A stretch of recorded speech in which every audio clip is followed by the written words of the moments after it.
Ukraine తో యుద్ధానికి short break ప్రకటించింది రష్యా.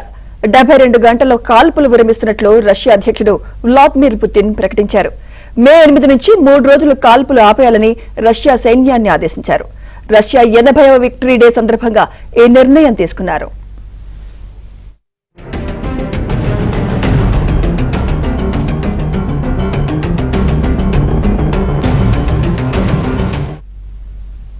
ఇదే అంశంపై మరింత సమాచారం మా ఢిల్లీ బ్యూరో చీఫ్ కృష్ణ అందిస్తారు. కృష్ణ.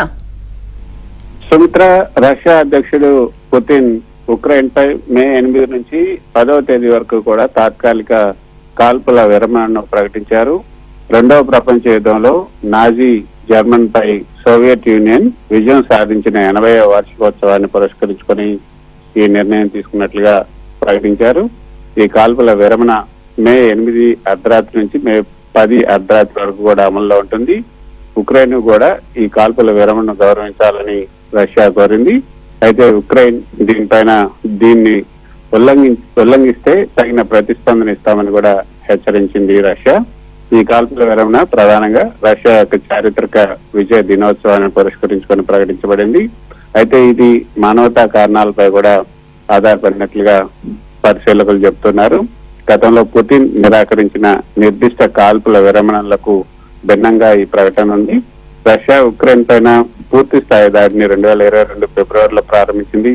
అప్పటి నుంచి కూడా యుద్ధం తీవ్రతరం అవుతూ అనేక దేశాలు ఇందులో పాల్గొంటున్నాయి. ఉత్తర కొరియా, చైనా రష్యాకు మద్దతు ఇస్తున్నట్లుగా నివేదికలు వస్తున్నాయి. అదేవిధంగా అమెరికా, యూరప్ ఉక్రెయిన్ కి మద్దతు ఇస్తున్నాయి. 2025 అంటే ఈ ఏడాది ఏప్రిల్లో కూడా ఈ నెలలో కూడా రష్యా ఉక్రెయిన్ పైన దాదాపు 150 డ్రోన్లు, క్షిపణులతో దాడి చేసింది. కనీసం 400 మంది మరణించారు. ఉక్రెయిన్ వాయుసేన 57 డ్రోన్లతో తిప్పికొట్టింది. అయితే ఉత్తర కొరియా తొలిసారిగా ఉక్రెయిన్ లో రష్యా సైన్యానికి మద్దతుగా సైనికులను పంపినట్లుగా కూడా తెలుపుతున్నారు. ఇక కుర్క్ ప్రాంతంలో ఉక్రెయిన్ ఆక్రమించినటువంటి భాగాలను తిరిగి పొందడానికి సహాయపడటానికి ఉత్తర కొరియా రష్యాకు సాయం చేస్తుంది.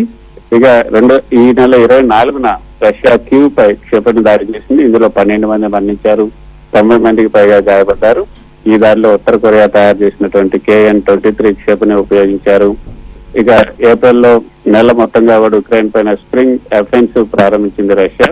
ఇది సుమి, ఖార్కివ్, ఖెర్సన్, జపోర్జియా, డెనత్ ఇంకా మరికొన్ని ప్రాంతాల్లో ఈ దాడుల్ని పెంచింది. ఈ అఫెన్సివ్ లో చైనా సైనికులు కూడా పాల్గొన్నట్లుగా అనేక ప్రకటనలు కూడా వస్తూ ఉన్నాయి.